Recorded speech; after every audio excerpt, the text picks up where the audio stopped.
लेके आएंगे, उन लोगों को हैंड ओवर करेंगे। देन आफ्टर सारी की सारी उसकी डिमांड्स फुलफिल होने के बाद एक क्लियर प्लेटफॉर्म मिलता है काम करने के लिए। जब ऐसा उसको महसूस होता है तब जाके वो परफॉर्मर उसको रिसीव करेगा और रिसीव करने के बाद ही काम करेगा। अगेन यहाँ पे टाइम ड्यूरेशन बिकम सेम, कि ऐसा ही है कुछ, आपको जितने टाइम में परमिशन लेना है इतना टाइम ड्यूरेशन आप वहाँ पे क्लियर मेंशन करो। उसके पहले काम होता है तो आप उसका इंस्पेक्शन करवा के वो परमिट को क्लोज कर सकते हो, अदरवाइज नहीं होता है तो फिर से ये भी परमिट एक्सटेंडेड कर सकते हो, आप एक्सटेंड कर सकते हो स्पेशल परमिशन लेके सेफ्टी डिपार्टमेंट से, ठीक है। उसके बाद एक्सुएशन परमिट, मैंने कहा जिस तरह से कि आपके प्रीमाइसिस के अंदर कुछ ड्रिलिंग का काम है, बड़ा खड्डा खोदने का काम हो रहा है या कोई हैवी मशीन्स से वहाँ पे कुछ काम हो रहा है ड्रिगिंग का, उस टाइम पे वहाँ पे बहुत सारे हजार्ड्स को निमंत्रण देने वाली जैसी चीज होने की संभावनाएं बढ़ जाती है।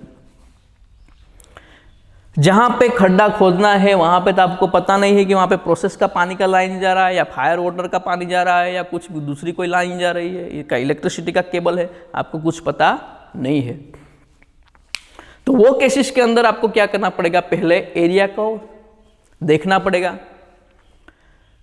प्लांट के जितने भी मेंटेनेंस इंजीनियर है वो भी लेके आना पड़ेगा, प्रोसेस इंजीनियर को, सिविल इंजीनियर को लेके आना पड़ेगा, इलेक्ट्रिकल इंजीनियर को लेके आना पड़ेगा। उसका मैप के हिसाब से दिखा जाएगा कि जहाँ पे आप एक्सट्रैक्शन काम करने वाले हो, जहाँ पे आप ड्रिगिंग करने वाले हो, वहाँ पे कंपनी का या प्रीमाइसिस का कोई पानी का लाइन तो नहीं जा रहा है, प्रोसेस का फायर वाटर का नहीं जा रहा है, इलेक्ट्रिसिटी का केबल तो नहीं जा रहा है। वो जांच पड़ताल करने के बाद मान लो कि वहाँ पे हाइड्रेंट लाइन भी नहीं जा रहा है अंडरग्राउंड, इलेक्ट्रिसिटी का भी केबल नहीं जा रहा है, प्रोसेस का पानी भी नहीं जा रहा है, तो सारे के सारे इंजीनियर आपको काम करने के लिए अनुमति देंगे। अदरवाइज वहाँ पे कोई प्रोसेस का लाइन जा रहा है और आप डिगिंग नहीं कर सकते तो आपको उसके लिए अलग से प्राविधान करना पड़ेगा, या तो फिर उसको निकालने का ही हो तो उसके लिए स्पेशल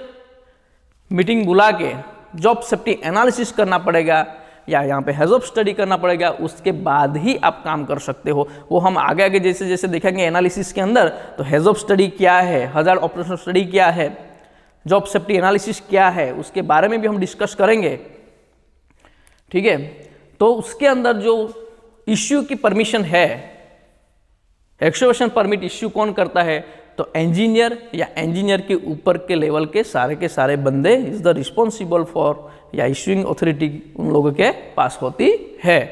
तो डेफिनेटली जो रिसीव करने वाला बंदा होगा वो भी इंजीनियर केडर का ही बंदा होगा, ना कि कोई टेक्नीशियन होगा, ठीक है। अगला देखते हैं हम hot work permit. Hot work permit के बारे में हमने जिक्र किया कि जहाँ पे आग लगने की संभावनाएं होती है वैसी जगह पे काम करना हो, या ऐसा कुछ हम काम करें या वेल्डिंग कटिंग का काम करें, वहाँ से स्पार्क निकलता है, फ्यूम्स निकलते हैं, यहाँ पे केमिकल रिएक्शंस होता है, वो फ्लेमेबल केमिकल्स के बीच में कहीं काम करना हो, वहाँ पे कुछ वेल्डिंग करना हो, यहाँ पे कुछ ग्राइंडिंग करना हो, तो वैसे केसेस के जो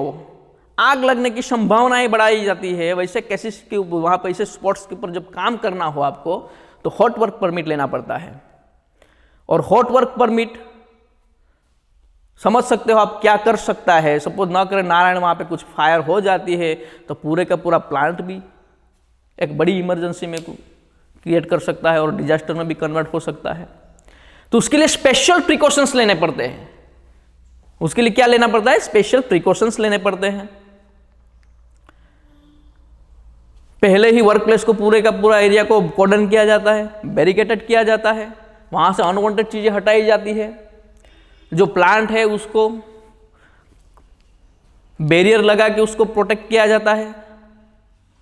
वहाँ पे एक्सटिंग्विशर रखा जाता है, वहाँ पे फायर वॉच रखा जाता है ताकि in case of emergency, in case of fire वहाँ पे तुरंत ही एक्सटिंग्विशर उसका पर इस्तेमाल कर सके। वहाँ पे स्टैंड बाय पर्सन रखना पड़ते हैं, जो वेल ट्रेन पर्सन है उसको रखा जाता है वहाँ पे। वैसे देखा जाए तो सारे के सारे केसेस के अंदर जितना भी काम होता है उसके अंदर जो प्रोफेशनल स्किल पर्सन उसको ही इन्वॉल्व किया जाता है। लेकिन जो हॉट वर्क जो काम हो रहा है वहाँ पे, अभी मान लो कि आपने वेल्डिंग का काम है और जो बंदा वेल्डिंग जानता ही नहीं करना, उसको आपने वहाँ पे अपॉइंट कर दिया, तो डेफिनेटली वहाँ पे गलती होने के चांसेस मैक्सिमम है,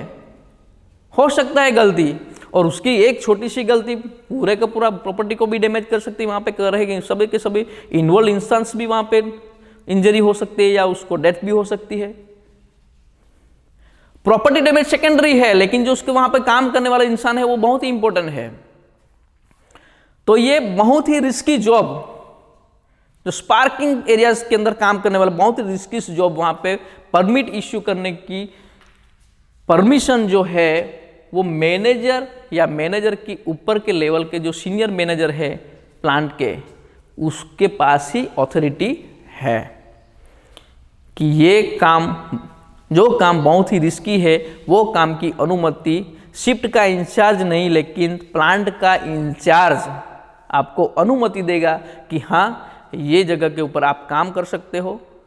ठीक है, अभी सभी के अंदर ये कॉमन था कि ये सारे के सारे परमिट थे वो एक्सटेंडेड थे। आप एक्सटेंशन ले सकते हो, दूसरे दिन उसको रिन्यू कर सकते हो, आप हफ्ते भर तक आप रिन्यू कर सकते हो। लेकिन हॉट वर्क परमिट एक ऐसा परमिट है कि वो आप दूसरे दिन उसको नहीं कर सकते।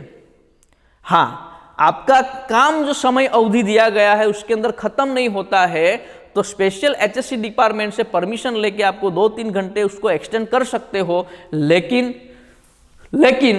जो बंदे ने इश्यू किया है वो काम खत्म नहीं होगा तब तक वो बंदा वहां पे रहेगा,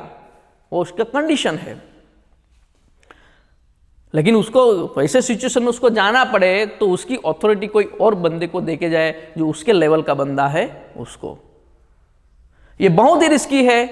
इसीलिए वो एक्सटेंडेड नहीं है। क्योंकि कल जाके आप जहां पे आज काम किए हॉट वर्क, वहां पे हो सकता है कि कल वहां पे एटमॉस्फेयर चेंज हो जाएगा, यहाँ पे हजार्ड्स की चेंज हो जाएंगे, यहाँ पे काम का टाइप्स भी बदल जाएगा। जो एग्जिस्टिंग हजार्ड्स है उसके अलावा दूसरे हजार्ड भी ऐड वहां पे हो सकते हैं। इसीलिए जब जब आपको हॉट वर्क आपके प्रीमाइसिस के अंदर करना है तब आपको क्या करना पड़ेगा, हर रोज आपको नया परमिट लेना पड़ेगा। और यहाँ पे जो मैंने इश्यूअर की बात की, मैनेजर के लेवल के बंदे जो प्लांट का इंचार्ज होता है, ना कि शिफ्ट का इंचार्ज लेकिन प्लांट का इंचार्ज होता है, वही बंदा इश्यू करेगा। तो सामने वाला भी जो रिसीवर होगा वो भी कौन से लेवल का होगा, डेफिनेटली मैनेजर लेवल का बंदा ही होगा। ठीक है, उसके बाद confined space entry. Confined space entry जहां पे ऑक्सीजन की मात्रा कम होती है वैसे जगह पे, या तो वहां पे आने जाने का रास्ता एक है, काम करने के लिए बहुत ही वेरी कंजेस्टेड स्पेस है, वैसी जगह पे जब आप काम करना जाते हो तो वहां पे आपको कंफाइंड स्पेस एंट्री लेना पड़ेगा। ठीक है, कंफाइंड स्पेस, अभी मानो कि मुझे वेसल के अंदर जाना है तो डेफिनेटली वहां पे मुझे स्टैंड बाय पर्सन भी रखना पड़ेगा, बाहर मुझे एक्सटिंग्विशर भी रखना पड़ेगा, कभी फायर होगी मुझे पता नहीं है, कब वहाँ पे अंदर गया वो बंदा सफोकेशन की वजह से वहाँ पे उसको कुछ वो सफोकेशन की वजह से वो हो सकता है, तो उसको निकालने के लिए वहाँ पे स्टैंड बाय बंदा चाहिए। तो ये बहुत